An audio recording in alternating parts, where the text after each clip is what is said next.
ನೀನು ಕಷ್ಟಪಟ್ಟು ಕೆಲಸ ಮಾಡ್ತೀಯ, ಸರಿಯಾದ ಸಮಯಕ್ಕೆ ತಿಂಡಿ ಮಾಡಿ ಹಾಕ್ತೀಯ. ಅದಕ್ಕೆ ಈ ತಿಂಗಳಿನಿಂದ ನಿನಗೆ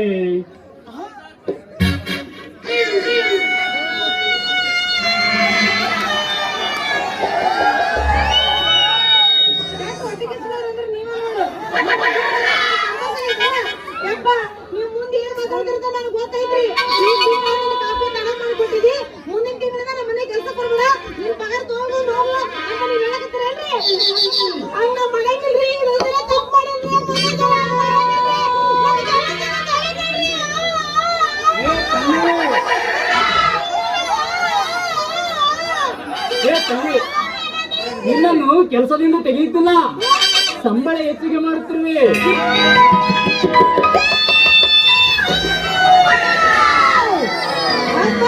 ನನ್ನ ಮನಸ್ಸಿಗೆ ಈಗ ಸಮಾಧಾನ ಆಯ್ತು ನೋಡ್ರಿ.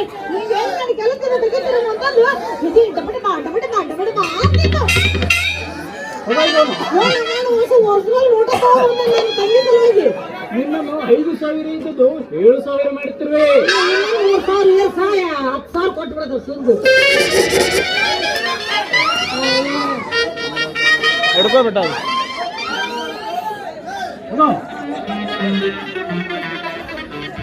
ಅಪ್ಪರ ನೀವೇನೇ ಹೇಳ್ರಿ, ನಿಮ್ಮಂತ ಒಳ್ಳೆ ಮನುಷ್ಯರು ನೋಡ್ರಿ. ಸಾಹೇಬ್ರೆ ನಾನೇನು ಬರ್ಯಾರಿ ಈ ಸಂತೋಷಕ್ಕಾಗಿ ನಿನ್ನ ಕಂಠದಿಂದ ಮಧುರ ನುಡಿ. ಅಪ್ಪ ನಾನು ರೆಡಿ.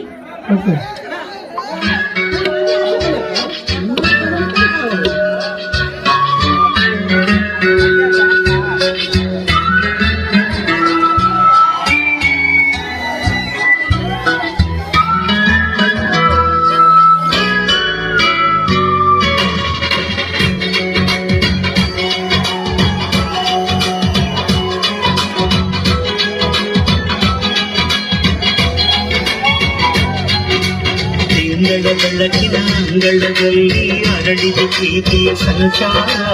ದೇವರೇ ಬಂದನು ನಾಚಲೇಬೇಕು, ಸ್ವರ್ಗವೇ ನಮ್ಮ ಸಂಸಾರ.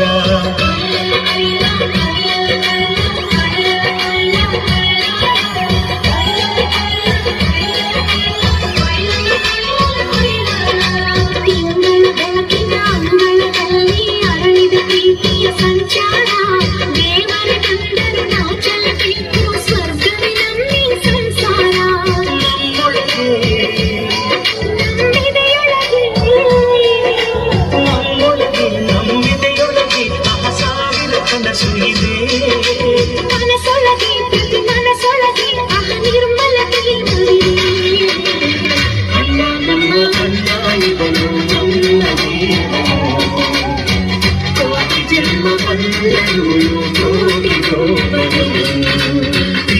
ಬೆಳಕಿನ ಅಂಗಳದಲ್ಲಿ ಅರಳಿದ ಪ್ರೀತಿಯ ಸಂಚಾರ. ದೇವರೇ ಬಂದರು ನಾಚಲೇಬೇಕು, ಸ್ವರ್ಗವೇ ನಮ್ಮ ಸಂಸಾರ.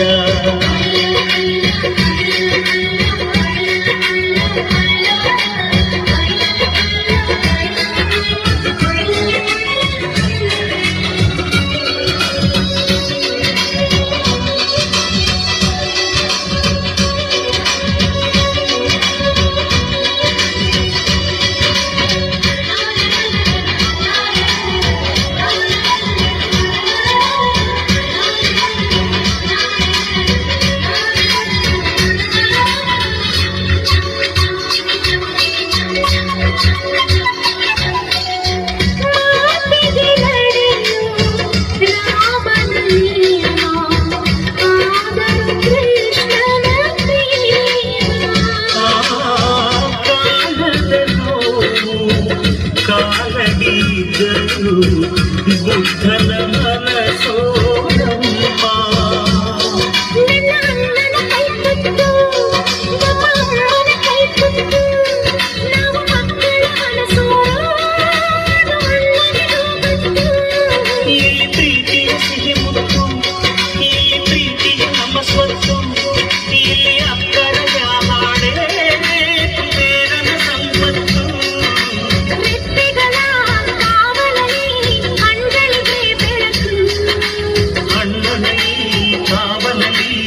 ಮಗಳಿಗೆ ಬದುಕು ಅಣ್ಣ ನಮ್ಮ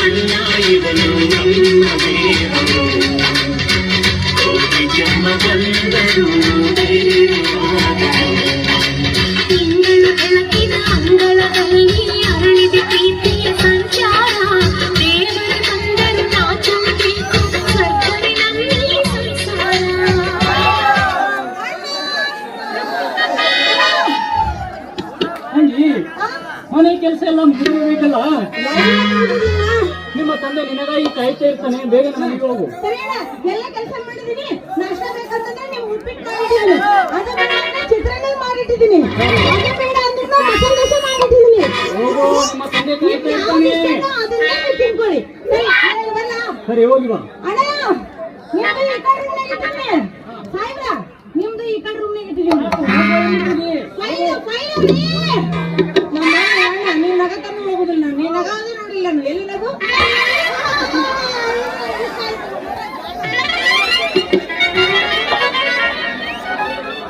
ಗೌತಮ್,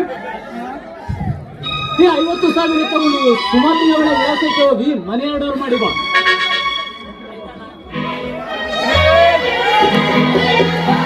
ಸರಿ, ಆಯ್ತಮ್ಮ, ಆಗೋದಿಲ್ಲ. ಸರಿ, ಹೋಗಿ ಬಾ. ಅಣ್ಣ, ಈ ಸುಮತಿ ಅಂದ್ರೆ ಯಾರು? ಅನಾಥ ಹುಡುಗಿ, ತಂದೆ ತಾಯಿ ಯಾರೂ ಇಲ್ಲ, ಹಾಸ್ಟೆಲ್ನಲ್ಲಿ ಓದುತ್ತಿರುವಳು. ತಮ್ಮ ವಿದ್ಯಾಭ್ಯಾಸಕ್ಕಾಗಿ ಸಹಾಯ ಕೋರಿ ಪ್ರಜಾವಳಿ ಪತ್ರಿಕೆಯಲ್ಲಿ ಜಾಹೀರಾತು ನೀಡಿದಳು. ಅಂತ ಬಡ ವಿದ್ಯಾರ್ಥಿ ಓದಿ ಮುಂದೆ ಬರಲೆಂದು ಹಣದ ಸಹಾಯ ಮಾಡುತ್ತಿರುವೆ. ನಿಜ ಅಣ್ಣ, ಈ ದೇಶದಲ್ಲಿ ಅದೆಷ್ಟೋ ಜನ ಬಡ ವಿದ್ಯಾರ್ಥಿಗಳು ಹಣದ ಕೊರತೆಯಿಂದ ತಮ್ಮ ವಿದ್ಯಾಭ್ಯಾಸವನ್ನೇ ವಂಚಿತರಾಗ್ತಿದ್ದಾರೆ. ಅಂತದ್ರಲ್ಲಿ ಇಂತಹ ವಿದ್ಯಾರ್ಥಿಗಳಿಗೆ ನೀನು ಹಣ ಕಳಿಸಿ ತುಂಬಾ ಪುಣ್ಯದ ಕೆಲಸ ಮಾಡುತ್ತಿರುವೆ. ಅಣ್ಣ, ಅಂದಾಗೆ ನಾನು ನಿಮಗೆ ಹೇಳದೆ ಮರ್ತಿದ್ದೆ, ಇವತ್ತು ಗೌಡನಹಳ್ಳಿಯಲ್ಲಿ 28ನೇ ಜಾತ್ರಾ ಮಹೋತ್ಸವ. ಆ ಜಾತ್ರಾ ಮಹೋತ್ಸವದಲ್ಲಿ ಒಂದು ಧರ್ಮಸಭೆ ಏರ್ಪಡಿಸಿದ್ದಾರೆ. ಆ ಧರ್ಮಸಭೆಗೆ ನನಗೆ ಮುಖ್ಯ ಅತಿಥಿಗಳಾಗಿ ಬರಬೇಕಂತೇಳಿ ಪರಮ ಪೂಜ್ಯ ಶ್ರೀ ಪ್ರಕಾಶ್ ಪಾತ್ನವರು ಅಪ್ಪಣೆ ಆಗಿದೆ. ಸೊ ಅದಕ್ಕಾಗಿ ನಾ ಅಲ್ಲಿಗೆ ಹೋಗಿ ಬರಲೇ.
ನಮಸ್ಕಾರ. The great advocate Ashok Kumar ಸಾಹೇಬರಿಗೆ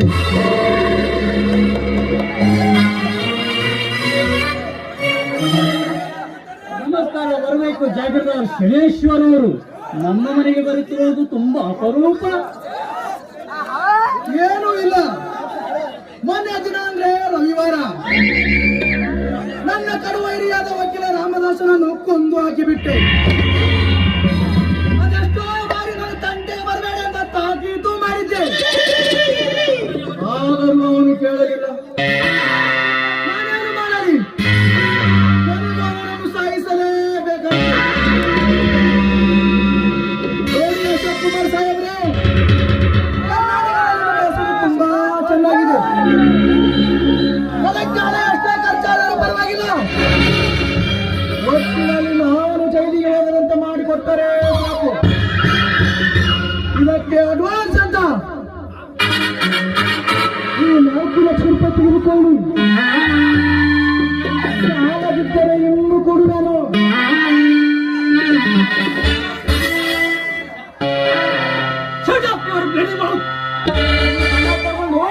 ಜಾಗ ಖಾಲಿ ಮಾಡು. ನಾನು ಹೋಗಿ ವಕೀಲಾಗಿರುವುದು ನಿನ್ನಂತರ ಕೊಲೆ ನಡೆಸುವುದಕ್ಕಾಗಿ. ನನ್ನ ವೃತ್ತಿಯೇ ದ್ರೋಹ ಬಗೆದಂತಾಗುತ್ತದೆ.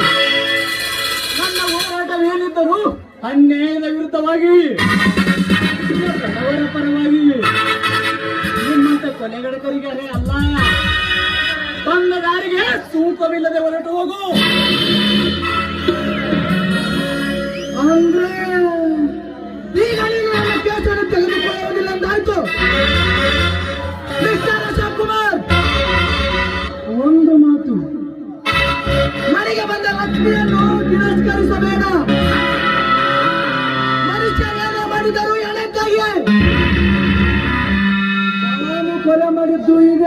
ಅದಕ್ಕಾಗಿ ಇದಿಷ್ಟು ಸಾಲದಿದ್ದರೆ ಇನ್ನೂ 5 ಲಕ್ಷ ರೂಪಾಯಿ ಸೇರಿಸಿ ಕೊಡುವೆ. ಏನಂತಿಲ್ಲ ಸಾಹೇಬ್ರೆ? ಮುಚ್ಚಿಕೊಂಡು ಸುಮ್ಮನೆ ಹೋಗು ಎನ್ನುವೆ. ಇಲ್ಲವಾದರೆ ಕುತ್ತಿಗೆ ಹಿಡಿದು ಹೊರಹಾಕಬೇಕಾಗುತ್ತದೆ. ಲಕ್ಷ ಕೊಟ್ಟು ಕೇಳು. ನನ್ನ ಮನೆಯ ಶ್ರೀಮಂತಿಕೆ ಲಕ್ಷ್ಮಿಯನ್ನು ನಿನ್ನ ಅನ್ಯಾಯದ ಹಣವಾಗಲಿ ನನಗೆ ಬರುವ ಸಂಬಳವಾಗಲಿ ಅಗತ್ಯವಿಲ್ಲ. ನನ್ನ ಪೂರ್ವಿಕ ಕಾಲದಿಂದಲೂ ನನ್ನ ಮನೆಯಲ್ಲಿ ತಾಂಡವಾಡ್ತಿದ್ದಾಳೆ. ಹಿರಿಯರ ಗಳಿಸಿಟ್ಟಿರುವ ಕೋಟ್ಯಾನುಕೋಟಿ ಹಣ ಆಸ್ತಿ ಐಶ್ವರ್ಯ ನನ್ನ ಮನೆಯಲ್ಲಿ ಕುಳಿತಾ ಇದೆ. ಭಿಕ್ಷೆ ಹಾಕುವೆನು. ನಿಲ್ಲದೆ ಹೊರಟು ಹೋಗು. ಇಲ್ಲವಾದರೆ ನೀನು ಇನ್ನು ಮುಂದೆ ಸತ್ಯದಿಂದ ನಡೆ. ಸತ್ಯ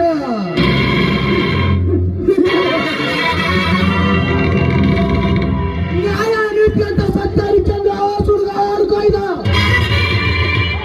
ಸತ್ಯವನ್ನು ಸಮಾಜ ಮಾಡಿ ನ್ಯಾಯವನ್ನು ಕಾಲಿಗೆ ತೋರಿ ನೀತಿಗೆ ಬೆಂಕಿ ಹಚ್ಚಿ ನಿಷ್ಠೆಯಿಂದ ನಡೆದುಕೊಂಡ ಮಾಜಿ ಪ್ರಧಾನಿ ಲಾಲ್ ಬಹದ್ದೂರ್ ಶಾಸ್ತ್ರಿ ಅವರು ಸತ್ತಾಗ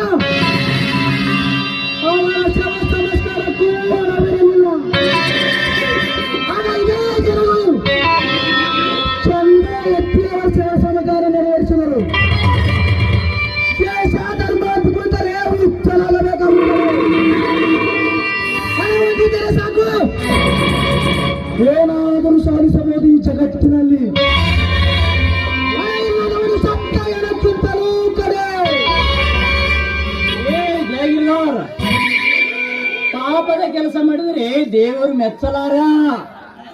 ದೇಶಕ್ಕೆ ಬೇಕಾಗಿರುವುದು ನಿಸ್ವಾರ್ಥದ ಸೇವೆ. ನಿಸ್ವಾರ್ಥದ ಸೇವೆಯಿಂದ ಮಹಾತ್ಮರಾಗುತ್ತಾರೆ. ಅಂತ ಮಹಾತ್ಮರ ಹೆಸರಿನಲ್ಲಿ ದಿವಂಗತ ಲಾಲ್ ಬಹದ್ದೂರ್ ಶಾಸ್ತ್ರಿ ಅವರು ತಾವು ಸರಿ ಹೋದಾಗ ತನ್ನ ಶವ ಸಂಸ್ಕಾರಕ್ಕಾಗಿ ತನ್ನ ಬ್ಯಾಂಕ್ ಖಾತೆಯಲ್ಲಿ ಹಣ ಕೂಡ ಇರಲಿಲ್ಲ. ಹೇಗೆ ಗೊತ್ತೇ? ಅವರಲ್ಲಿ ಹೇಳಿತ್ತಿರುವುದು ಸತ್ಯ, ನ್ಯಾಯ, ನೀತಿ, ದೇಶ ಹುಡುಕುತ್ತಿತ್ತು. ಅಂತವರು ಈ ದೇಶ ಬಿಟ್ಟು ಹೊರಟು ಹೋಗಿದ್ದಾರೆ. ಅಂತವರು ಈ ದೇಶ ಪ್ರೇಮಿ ಎದೆಯಲ್ಲಿ ದಿವ್ಯ ಜ್ಯೋತಿಯಾಗಿ ಬೆಳಗುತ್ತಿದ್ದಾರೆ. ಅಂತವರ ಬಗ್ಗೆ ಮಾತನಾಡುವ ಯೋಗ್ಯತೆಯು ನಿನಗೆ ಎಲ್ಲಿದೆ? ಹಣ ಹಣ ಎಂದು ಬಕ್ಕ ಪಕ್ಷಿಯಂತೆ ಮಾಡಬಾರದ ಕೃತ್ಯ ಮಾಡಿ ದೇಶವನ್ನು ಕೊಳ್ಳೆ ಹೊಡೆದು ಜೈಲಿಗೆ ಸೇರಿದ್ದಾರೆ ಎಷ್ಟೋ ಜನ. ಜಾಗಿರ್ದಾರ್, ಹಣ ಒಂದು ಮಾಮೂಲಿ ಹೆಣ್ಣು ಕೂಡ ಗಳಿಸಬಹುದು. ತನ್ನ ಹೊಟ್ಟೆಪಾಡಿಗೆಗಾಗಿ ಶೀಲವನ್ನು ಕಳೆದುಕೊಂಡು ಬದುಕಿದ್ದರು ಈ ಸಮಾಜ ಕರುಣೆ ಪಡುತ್ತದೆ. ನಿನ್ನಂತ ಪಾಪದವನಿಗೆ 3 ಆಗಮಣಿಗೂ ಶಾಪ ಹಾಕುತ್ತಾರೆ. ಪಾಪಿ ಹಣ ಪ್ರಾಯಚಿತ್ತ ಕಲ್ಲದೆ ಸತ್ಪಾತ್ರಕ್ಕೆ ಸಲ್ಲದ ಎಂದು ಬಸವಣ್ಣನವರು ಮೊದಲೇ ಹೇಳಿದ್ದಾರೆ. ನಿನ್ನಂತವನಿಗೆ ತುಂಬಾ ಕ್ರೂರ ಸಾವು ಬರುತ್ತದೆ. ಹಾಗಾದರೆ ನೀವು ಆತ್ಮಸಾಕ್ಷಿಯಾಗಿ ಬಾಳು.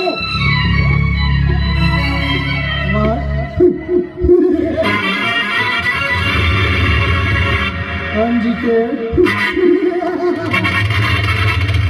ಮತ್ಲಬ್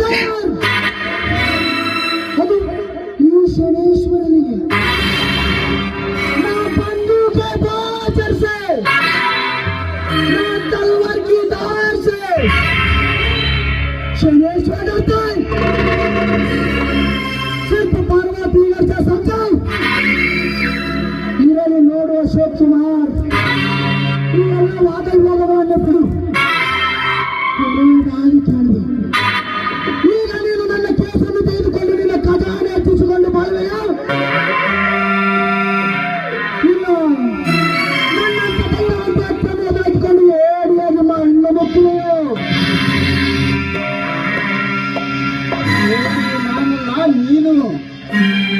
ನಿನ್ನ ಕಪಟ ನಾಟಕಗಳ ಸರಮಾಲೆ ಸರ್ದಾರ ನೀನು. ನಿನ್ನ ಕೇಸ್ ತೆಗೆದುಕೊಳ್ಳುವ ಮಾತಂತೂ ಬಹುದೂರ. ನಿನ್ನ ಮುಖ ನೋಡಲು ನನಗೆ ಏಸಿಕೆ ಆಗುತ್ತಿದೆ. ಸುಮ್ಮನೆ ಹೊರಟು ಹೋಗು. ಇಲ್ಲವಾದರೆ ನಿನಗೆ ಕುತ್ತಿಗೆ ಹೊರಗಾಕಬೇಕಾಗುತ್ತದೆ. ಹೋಗುತ್ತೇನೆ ಲಾಯರ್ ಸಾಹೇಬ್, ಹೋಗುತ್ತೇನೆ. ದ್ವೇಷ ಅಲ್ಲ, ನನ್ನ ದ್ವೇಷದ ಜ್ವಾಲೆಗೆ ನನ್ನನ್ನು ಎದುರಾಗಿಕೊಂಡಿರುವವರು ಯಾರು ಉಳಿದಿಲ್ಲ. ಒಂದು ವೇಳೆ ಹಾಗೇನಾದರೂ ಆದರೆ ಅವರ ಅರೆಗಾಲ ಕಟ್ಟಿದ್ದ ಬುದ್ಧಿ ಇನ್ನು ಮುಂದೆ ಈ ಸಲೇಶ್ವರ ನಿನಗೆ ಸರಿಯಾಗಿ ಕಾಣದಿದ್ದರೆ ನೋಡು. ಈಗ ಪ್ರಾರಂಭವಾಯಿತು ನನ್ನಿಬ್ಬರ ಕುರುಕ್ಷೇತ್ರ. ಈ ಹಂತದಲ್ಲಿ ನಿನ್ನನ್ನು ಮಣ್ಣು ಮುಟ್ಟಿಸಿ ಸಮಾಧಿ ಕಟ್ಟದಿದ್ದರೆ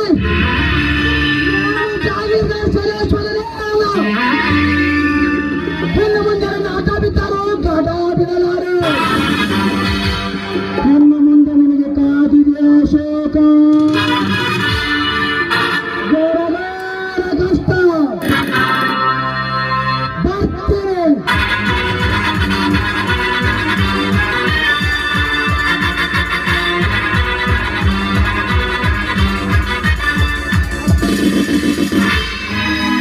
ಹೋಗಲೇ ಹೋಗು.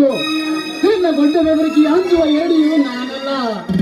ನಿನ್ನಂತ ನಾಯಿಗಳು ಎಷ್ಟೋ ನೋಡಿಲ್ಲ ನನ್ನ ಜೀವನದಲ್ಲಿ. ಛೆ, ಇವತ್ತಿನ ಮೂಡೆ ಹಾಳಾಯ್ತು. ದುಡಿಗೆ ಹೋದರಾಯ್ತು, ಸಮಯವಾಯ್ತು.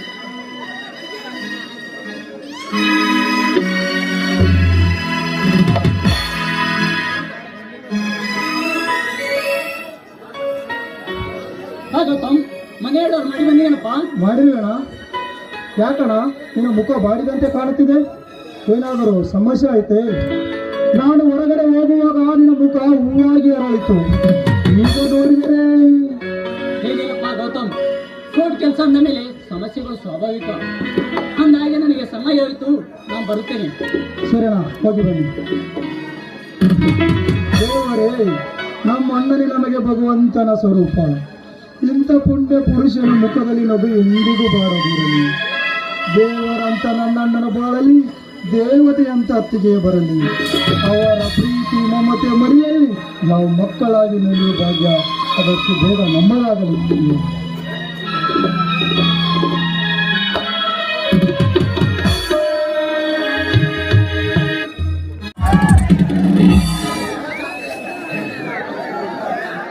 ಸರಸ್ವತಿ ನಮಸ್ತುತಿ.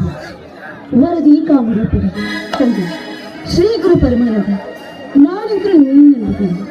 ನಂಬಿದ ಈ ಭಕ್ತರ ಕೈಯಿಂದ ಯಾವುದೇ ಕಾರಣಕ್ಕೂ ಬಿಟ್ಟಿರುತ್ತದೆ. ಚಿಕ್ಕ ವಯಸ್ಸಲ್ಲಿ ಹೆತ್ತ ತಾಯಿಯನ್ನೇ ಕಳೆದುಕೊಂಡು, ಬೇಗ ದೊಡ್ಡವಳಾದ್ಮೇಲೆ ತಂದೆಯನ್ನು ಕೂಡ ಕಳೆದುಕೊಂಡು, ಹೇಗೋ ಹಾಸ್ಟೆಲ್ನಲ್ಲಿ ಇದ್ದು ವಿದ್ಯಾಭ್ಯಾಸ ಮಾಡ್ತಾ ಇದ್ದೀನಿ. ನನ್ನ ಓದಿಗಾಗಿ ಅಂತ ಉದಾರವಾದ ದಾನಿಗಳು ನನಗೆ ಹಣ ಸಹಾಯ ಮಾಡ್ತಾ ಇದ್ದಾರೆ. ಆ ನನ್ನ ಕ್ರಾಂತಿ ದೇವರು ಸದಾ ಕಾಲ ಸುಖವಾಗಿರೋ ಹಾಗೆ ಆಶೀರ್ವಾದ ಮಾಡಿಕೊಂಡು ಆಶೀರ್ವಾದ ಮಾಡಿ.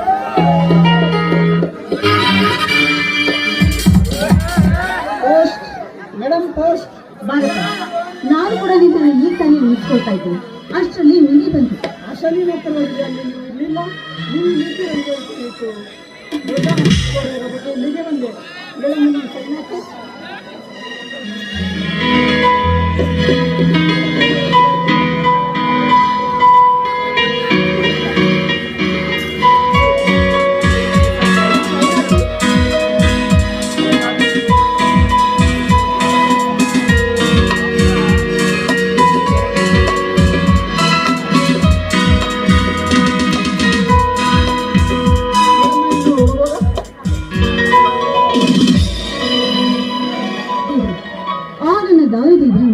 ನೂರಾರು ಕಾಲ ಸುಖವಾಗಿ ಬಾಳ ಹಾಗೆ ಆಶೀರ್ವಾದ ಮಾಡಿಕೊಂಡ.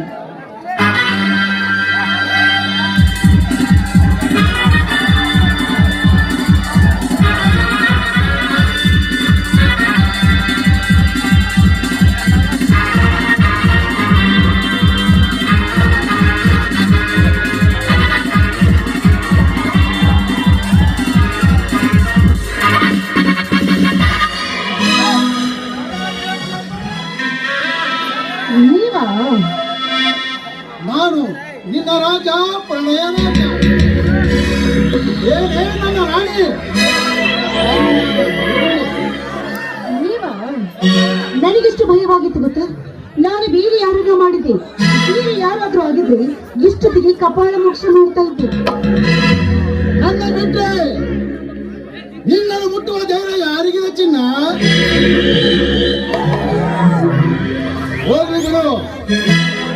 ಹಾಗೆ ಆ ನಿನ್ನ ದಾನಿಗಳಿಂದ ಮನೆ ಆರ್ಡರ್ ಬಂತೆ. ಯಾಕಂದ್ರೆ ನಮ್ಮ ಮದುವೆಗೆ ಕೇವಲ 3 ದಿನಗಳು ಮಾತ್ರ ಬಾಕಿ ಇದೆ. ಮದುವೆಗೆ ಮುಂಚೆ ಎಲ್ಲ ಕಾರ್ಯಕ್ರಮಗಳು ಮಾಡ್ಕೊಳ್ಬೇಕಲ್ಲ. ಅದಕ್ಕಾಗಿ ನನ್ನ ಸ್ನೇಹಿತನಿಗೆ ಹಣ ಕೇಳಿದ್ದೆ. ಆದರೆ ಸದ್ಯ ಅವನು ಈಗ ಊರಲ್ಲಿಲ್ಲ. ಹಣದ ಬಗ್ಗೆ ತುಂಬಾ ಚಿಂತೆ ಆಗಿಬಿಟ್ಟಿದೆ ಚಿನ್ನ, ತುಂಬಾ ಚಿಂತೆ ಆಗಿಬಿಟ್ಟಿದೆ. ಅದ್ರ ಬಗ್ಗೆ ನೀವು ಯಾಕೆ ಇಷ್ಟೊಂದು ಚಿಂತೆ ಮಾಡ್ತಾ ಇದ್ದೀರಾ? ನೋಡಿ, ಆ ನನ್ನ ದಾನಿಗಿದ್ರು ಈಗಾಗಲೇ ಹಣವನ್ನು ಕಳಿಸಿಕೊಟ್ಟಿದ್ದಾರೆ. 50,000 ಇದೆ ತೆಗೆದುಕೊಳ್ಳಿ. ಹೀಗಾಗಿ ಸಂತೋಷವಾಯ್ತು ರಾಜ. ಸಂತೋಷ ಸುಮತಿ, ತುಂಬಾ ಸಂತೋಷ. ಸುಮತಿ, ಗುರುತು ಪರಿಚಯ ಇಲ್ಲದ ವ್ಯಕ್ತಿ ನಿನಗೆ ಹಣ ಕಳಿಸ್ತಾನೆ ಅಂದ್ರೆ ನೀವು ತುಂಬಾ ಭಾಗ್ಯಶಾಲಿ. ದಾನ, ಧರ್ಮ, ಪರೋಪಕಾರಗಳು ಇನ್ನೂ ಇವೆ ಅಂದ್ರೆ ಆ ನಿನ್ನ ದಾನಿಗಳೇ ಕಾರಣ. ನನ್ನ ಈ ಹಣ ಆ ದಾನಿಗಳೇ ಕಾರಣ. ಅದಕ್ಕೆ ಈ ಹಣವೇ ಸಾಕ್ಷಿ. ಅವ್ರನ್ನ ಈ ಕಲಿಯುಗದ ಕರುಣ ಅಂತ ಹೇಳಿದ್ರು ಕೂಡ ತಪ್ಪಿಲ್ಲ. ಅಂಥವ್ರು ಈ ಭೂಮಿ ಮೇಲೆ ಇರೋದ್ರಿಂದಾನೆ ಇನ್ನು ಈ ಜಗತ್ತಲ್ಲಿ ಸರಿಯಾದ ಹೊತ್ತಿಗೆ ಮಳೆ ಬೆಳೆ ಎಲ್ಲ ಆಗ್ತಾ ಇರುತ್ತೆ. ಹೌದು ಸುಮತಿ, ನೀನು ಹೇಳುವ ಮಾತು 100ಕ್ಕೆ 100ರಷ್ಟು ಸತ್ಯ. ಅಂದಾಗೆ ನಮ್ಮ ಮೊದಲಿನ ಲಗ್ನ ಪತ್ರಿಕೆಯನ್ನು ಆ ನಿನ್ನ ದಾನಿಗಳಿಗೆ ಕಳಿಸಿ. ಅವ್ರೇ ನಮ್ಮ ಪಾಲಿನ ದೇವರು ಅಂದ್ಮೇಲೆ ಈ ಲಗ್ನ ಪತ್ರಿಕೆಯ ಮೊದಲನೇ ಪ್ರತಿಯನ್ನ ಅವ್ರಿಗೆ ಕಳಿಸಿಕೊಡ್ಲೇಬೇಕು.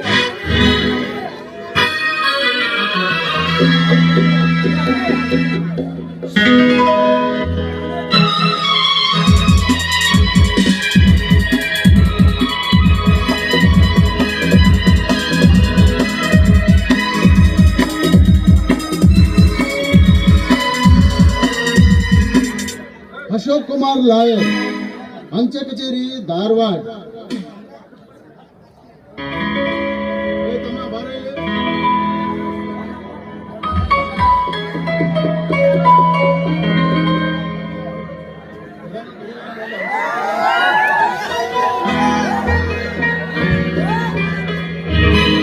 ಅಂದಾಗೆ ಸುಮತಿ, ನನ್ನ ಸ್ನೇಹಿತನೊಬ್ಬ ಧಾರವಾಡದಲ್ಲಿ ಇದ್ದಾನೆ.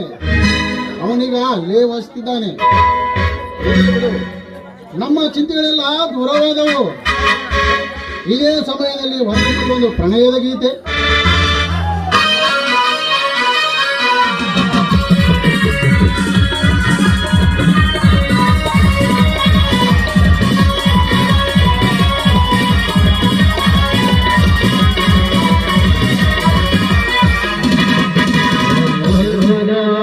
श्यामल श्यामल श्यामल ईश्वर गिरिया मेर के नंद मलदा जोरसे नंद मलदा जोरसे नंद मलदा देवसे पल्लन पल्लन पल्लन इदु प्रेमायना इदु प्रेमायना इदु प्रेमायना इदु प्रेमायना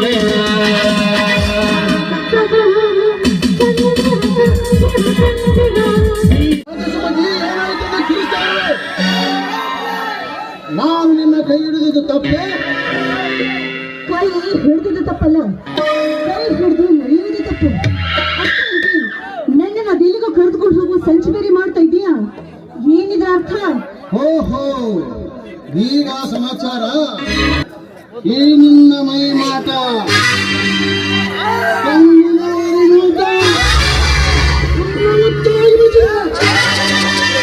ಮದುವೆ ನಂತರ ನಡೆಯುವ ಪ್ರಥಮ ರಾತ್ರಿ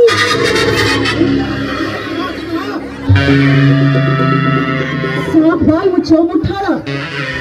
ನೀನೊಬ್ಬ ನಂಬಿಕಸ್ಥ, ನೀನೊಬ್ಬ ಒಳ್ಳೆ ಮನುಷ್ಯ ಅಂತ ತಿಳ್ಕೊಂಡಿದ್ದೆ. ನೀನಿಂಥ ಮೋಸಗಾರ ಅಂತ ನನಗೆ ಗೊತ್ತಿರಲಿಲ್ಲ. ನನ್ನ ಪುಣ್ಯ ಚೆನ್ನಾಗಿದೆ.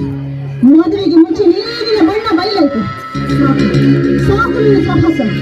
ನನ್ನ ಕಣ್ಣದ ಗಡೆ ಒಂದು ಕ್ಷಣ ಕೂಡ ನಿಲ್ಬೇಡ.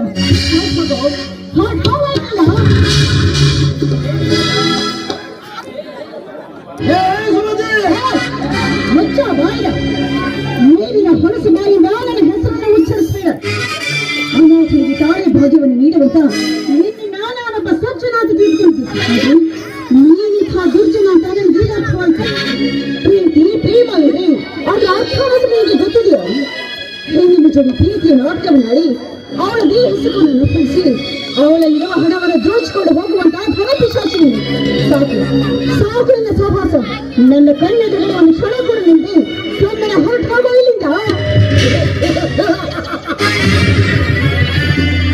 ಹೊರಟು ಹೋಗಿ ಇಲ್ಲಿಂದ. ನೀನೊಂದು ಅನಾಥವೆಂದು ಸುಮ್ಮನೆ ನಿಂತರೆ ಇಂಥ ಸತ್ಯ ಮಾತನಾಡುತ್ತಿರುವೆ. ಈಗ ಕೇಳಿದ ನನ್ನ ಅಂತರಗಳನ್ನು ಇಷ್ಟು ದಿನ ಈ ಪ್ರಾಯರಾಜನ ಮುಂದೆ ಮಾತನಾಡಿರುವೆ. ನೀನು ತಂದೆ ನಮಗೆ ಗೊತ್ತು. ಈಗ ಕಾದಿದೆ ನಿನಗೆ ಆಪತ್ತು.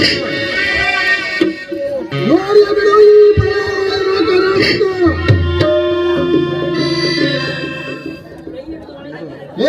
ಕೈ ಹಿಡಿದು ಹೊಳೆ ಕಡಿಮೆ ನಾಗಂತ ವೇದಾಂತ ಈ ಸಮಾಜದಲ್ಲಿ ಏನು ನಡೀತದೆ ನಿಮಗೆ ಗೊತ್ತಾ?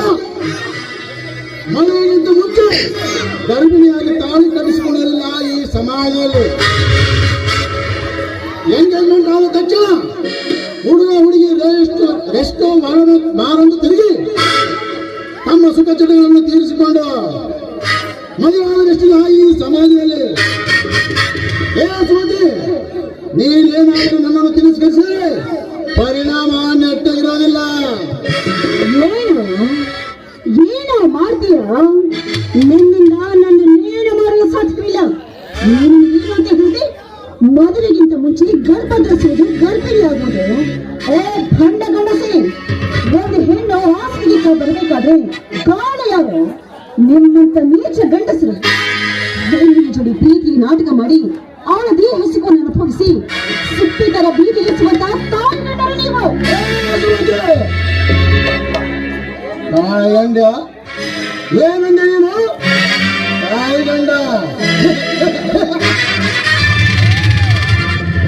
ಈ ತಾಯಿಗಂಡ ಮಗುವಿನ ಹೊಟ್ಟೆಯಲ್ಲಿ ಬೆಳೆಯಲೇಬೇಕು.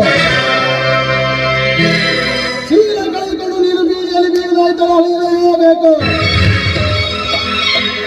ಈ ನಿನ್ನ ಸೊಕ್ಕಿನ ಹೆಣ್ಣಿಗೆ ಶೀಲಗಳಿಗೆ ಸರಿಯಾದ ಶಿಕ್ಷೆ. ಬಾಸುಮತಿ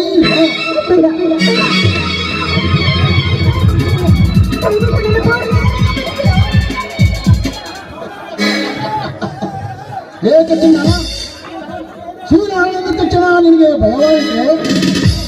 ನೀನೊಂದು ಸಾಮಾನ್ಯವಾದ ಹೆಣ್ಣೆಂದು ಅರಿವಾಯಿತೆ? ಈಗ ನಿನ್ನನ್ನು ಬಿಡೋದು ಅಸತ್ಯವಾದ ಮಾತು. ಈ ನಿನ್ನ ಹಠ ಆ ನಿನ್ನ ಸತ್ಯ ಮಾತುಗಳಿಂದ ನನ್ನ ಪಿತ್ತ ನೆತ್ತಿಗೇರಿವೆ. ಈಗ ನಿನ್ನ ಯಾವ ಬಯಕೆಯೂ ನನಗಿಂದ ನಡೆಯೋದಿಲ್ಲ. ಭಾರತ ಸುಮದೇವ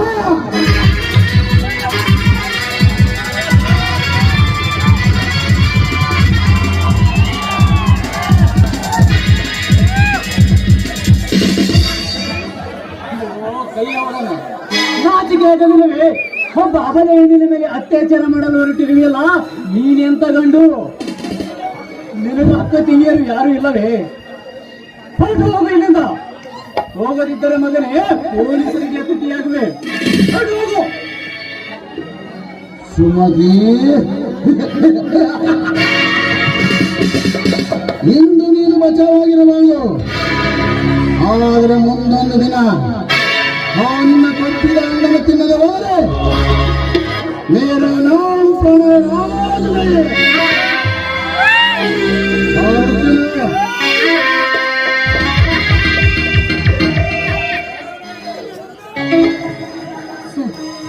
ಸಮಿತಿ ಸರಿ ಇದೀನಾಗಿದೆ. ನೀನು ಮಾಡಿದ್ರೆ ಕಾಪಾಡ್ರಿ. ನೀನು ಉಪಕಾರವನ್ನ ನಾನು ಯಾವುದೇ ಕಾರಣಕ್ಕೂ ಯಾವತ್ತೂ ಮಾಡಿಲ್ಲ. ಇದರಲ್ಲಿ ಉಪಕಾರದ ಮಾತೇನು ಬಂತು? ಇದು ನನ್ನ ಕರ್ತವ್ಯ. ನೋಡಿ, ನಮ್ಮ ದೇಶಕ್ಕೆ ಸ್ವತಂತ್ರ ಸಿಕ್ಕಿತು ಹೀಗೆ. ಆದರೆ ಇಂಥ ಹೆಣ್ಣಿಗಲ್ಲ. ಒಬ್ಬ ಹೆಣ್ಣು ನಡು ರಸ್ತೆ ಮೇಲೆ ತಿರುಗಾಡಬೇಕು. ಅದು ಈ ಸಮಾಜದಲ್ಲಿ ನಡೆಯುತ್ತಿಲ್ಲ. ಏಕೆ ಗೊತ್ತೇ? ಹೋಗನಲ್ಲ ಇಂಥ ಕಾಮಕರಿಂದ ಮಿಸ್. ನೋಡಿ, ನನಗೆ ಸಮಯವಾಯ್ತು, ನಾನು ಬರ್ತೇನೆ. ಅಂದಾಗೆ ನೀವು ಮನೆಗೆ ಜೋಪಾನಾಗಿ ಹೋಗಿ.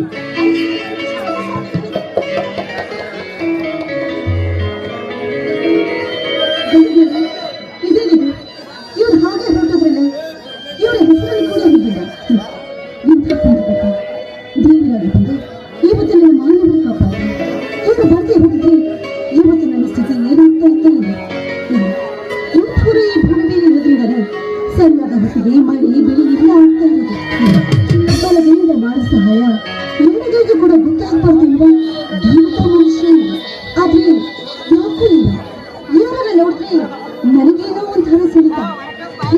ಸಂದರ್ಭದಲ್ಲಿ ನನಗೂ ಇವರಿಗೆ ಸಂಬಂಧ ಇತ್ತೇನು ಅನ್ಸುತ್ತೆ. ಏನ್ಯಾಗ ಈ ಪುಣ್ಯ ಪುರುಷ ಎಲ್ಲಿ ಇರಲಿ ಹೀಗೆ ಇರಲಿ ಸದಾಕಾಲ ನನ್ನಂತ ಸುಖವಾಗಿ